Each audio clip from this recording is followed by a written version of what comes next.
Regarding Jesus speaking about false prophets to come after him who will deceive people, it's actually interesting that that passage applies to Paul more than anybody else. Number one, Paul openly admitted to deceiving people. He said in his letters, to a Jew, I'm a Jew. To one under the law, I'm a law. To one who's not under the law, I'm not under the law. In other words, he'll act like anything to gain converts. Now that's a deceiver.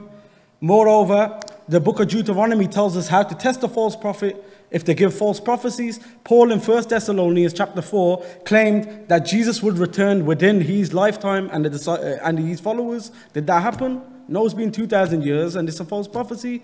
So that Matthew chapter 24 quote about false prophets applies to Paul. The third criterion is that the book should not have a failed prophecy. Deuteronomy 18:22 says that if a prophet speaks something and it doesn't happen, don't listen to him. In short, that is a false prophet.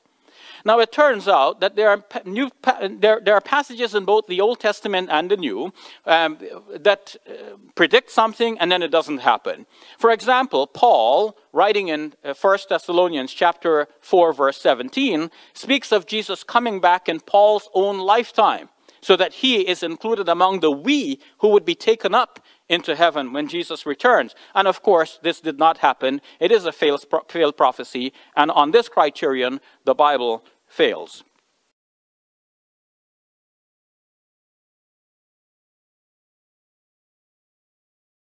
The concept of the Trinity only came up after Christians already accepted the deity of Jesus.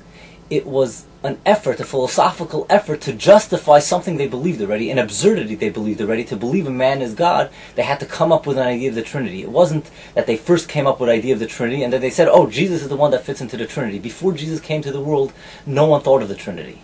So the Trinity is an excuse for idolatry.